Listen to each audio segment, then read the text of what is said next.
माता की कि लोगों की सोच कैसी होती है। बहुत लोग ऐसा सोचते हैं कि माँ कालिका की मूर्ति रखने से घर में क्रोध आता है लोगों को। माँ कालिका न होती तो तुम भी नहीं होते, अगर माँ काली नहीं तो तुम खाली हो। माँ कालिका ने कब क्या रूप रखा? माँ तो गौरी थी, माँ तो पार्वती थी जो सबको अन्नपूर्णा देती थी, अन्नपूर्णा थी। माँ कालिका ने क्यों रखा? अगर तुमने काली चालीसा उठा के पढ़ा होता, अगर तुमने देवी भागवत पढ़ी होती तो आपको पता चलता कि माँ कालिका ने क्यों काली रूप रखा। स्वयं रक्षा के लिए, भक्तों की रक्षा के लिए, दुष्टों का संहार करने के लिए माँ काली बनी। माँ यूं ही नहीं काली बनी। और लोग कहते हैं कि माँ कालिका क्रोध की देवी है। जब सीधी अंगुली से घी नहीं निकलता तब टेढ़ी करनी पड़ती है। तो अगर तुम लोग भी समझ जाते हैं कि माँ कालिका के द्वारा तुमने अन्याय किया है तो तुम्हारे लोगों पर भी कोई आँच ना आती। आज माँ कालिका कितने दिनों से, कितनी वर्षों से वहाँ पे बैठी है और सबका कल्याण कर रही है, सबकी रक्षा कर रही है, और आप लोगों को जरा सी शर्म नहीं आई? माँ कालिका के द्वारा तुम गंदगी बहाते हो और आंख निकालते हो। आपको शर्म आनी चाहिए, आप सबको शर्म आनी चाहिए, और देशवासियों को भी शर्म आनी चाहिए, हिंदू भाइयों को शर्म आनी चाहिए। हिंदू कहने में कि हम बड़े गर्व से कहते हैं कि हम सनातनी हैं। हम कितने 2 वर्ष से वीडियो अपलोड कर रहे हैं माँ कालिका के मंदिर के लिए, और एक सनातनी निकल के नहीं आया आज तक कि मंदिर के लिए आवाज उठाता हो और कहता कि हम चलो बनवाते हैं मंदिर, आगे हमारी आवाज को शेयर करता। और माँ कालिका की आवाज जाती है ऊपर, और वीडियो किसी ने भी आज तक शेयर नहीं किया। माँ कालिका के लिए कोई भी नहीं खड़ा हुआ है कि माँ कालिका का मंदिर बनने जा रहा है यूपी टावा गांव कतरौली में। तो हम हर वीडियो में यही आवाज लगाते हैं कि आप शेयर कर दीजिए, आपका कुछ नहीं जाएगा। आप 1 सेकंड का वक्त निकालिए। कैसे सनातनी हो आप? बहुत गर्व से कहते हो सनातन है, हम सनातनी धर्म में जन्मे। सनातन के लिए कुछ करना पड़ता है, कहने से कुछ नहीं होता है, काम देखता है। और अगर धर्म की रक्षा तुम नहीं करोगे तो धर्म तुम्हारी रक्षा नहीं करेगा। माँ कालिका का मंदिर बनवाना तुम्हारा सबका धर्म बनता है, और जो नहीं इस वीडियो को शेयर करेगा वो सनातनी नहीं है। माँ कालिका के लिए आगे आए और आवाज उठाए और मंदिर बनवाए। सबका कर्तव्य बनता है, सबका फर्ज बनता है। माँ कालिका चिल्ला चिल्ला के आपसे बोलती है कि आगे आइए मंदिर के लिए।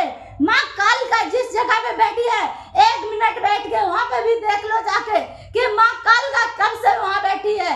आज 100-500 वर्षों से माँ कालिका वहाँ बैठी, लेकिन आज तक किसी को दया नहीं आई। और लोग कहते हैं कि माँ कालिका सबकी नहीं है, सुनती नहीं है।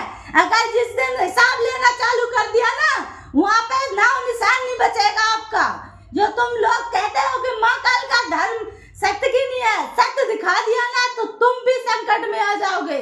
जो पसर के बैठे हो, गंदगी फैलाते हो। गांव वाले गंदगी फैलाते, एक बार नहीं सोचते हैं कि ये गंदगी माता रानी के द्वारा जा रही है, जहाँ माई स्वयं धरती से प्रगटी है।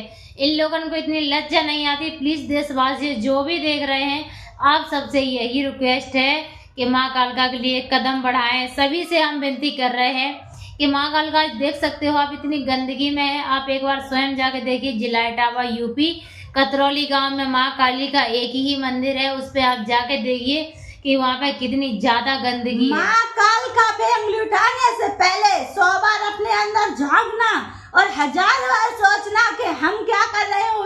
माँ कालिका पे बहुत सरल है उंगली उठाना, करना उतना ही कठिन है। कुछ करो धर्म के लिए, तब मानेंगे कि माँ कालिका सत्य की नहीं है। कुछ करना नहीं है। माँ कालिका के द्वारा तुम अन्याय पे अन्याय करते रहो और माँ कालिका से उंगली उठाते हो, सवाल पे सवाल लोग ये बड़े आसानी से कहते कि माँ कालिका क्रोध की देवी। एक बार ये भी तो देख लीजिए कि लोग बरसों से नाले बहा रहे हैं, फिर भी माई शांत बैठी है। कब तक कौन सहन करेगा? कोई सहन नहीं करेगा जितना माँ सहन कर रही है। लेकिन अब और नहीं, अगर और हुआ तो अब समझ लो कि खाक हो जाओगे, राख में मिल जाओगे। से कुछ नहीं होता है। अगर तुम्हें खिलाया जाए और तुम्हें बैठाया जाए नाले में, बैठोगे? खाओगे उसको? नहीं खाओगे ना। एक तरफ से तुम्हारी इमारतें उतारे, एक तरफ तो तुम पे कीचड़ उछाले, कैसा लगेगा दोस्तों? इसी प्रकार कतरौली गांव वाले हैं कि एक तरफ से एक लोटा जल चढ़ाता है कोई, दूसरी तरफ से कोई कीचड़ उछालता है, यानी गांव के गटर आते हैं। उन लोगों से उम्मीद करने ही छोड़ दिया है। अब हम अपने देशवासियों से ये सवाल करते हैं कि आइए मंदिर पे, और तुम्हारा सबका फर्ज बनता है। हम ये नहीं कहते कि हम ही मंदिर बनवा रहे, आइए आप बनवाइए। और आप ये हमारी आवाज नहीं है, ना मेरी बहन की है, ये आवाज माई कालका की है। वो स्वयं बोलती है इस वीडियो द्वारा कि आप एक बार यहाँ पे आइए, देखिए। आपको ऐसा लगता है कि हम आपको बहका रहे हैं, झूठ बोल रहे हैं, तो स्वयं जाके देखिए। हम हर किसी को फेमस नहीं होना है। हमारी माँ कालका के पास किसी चीज की कमी नहीं है जो हम झूठ बोल के फेमस हो। हमें कालका के चरण में फेमस हो गए, हमें उससे ज्यादा कुछ कहीं फेमस नहीं। अगर हम भक्ति करते हैं तो हमें माई कालका बहुत फेमस कर देगी, क्योंकि प्रभु के चरणों जैसा फेमस कहीं नहीं हो पाओगे दुनिया में। तुम्हारे जब तक पैसा है तभी तक तुम्हारी जान पहचान है। भक्ति करने के लिए धन की जरूरत नहीं होती है। हाँ। भक्ति तो सहज में हो जाती है, धन होता है तो भक्ति नहीं होती है। धन से धर्म होता है। हमें अगर भक्ति मिल गई है तो हमें कहीं फेमस नहीं होने की जरूरत है। ये तो हमारा धर्म का काम है, हमारा सनातन का धर्म है, जो मंदिर बनवाना और माँ कालका की चढ़े बैठी है, इसके लिए हम वीडियो अपलोड करते हैं। अगर आप लोगों को पता नहीं है, इसके लिए हम अपलोड करते हैं कि जन जन तक पहुंचे वीडियो, सबको पता चले कि माई कालका का मंदिर बनने जा रहा है। जय माई कालका।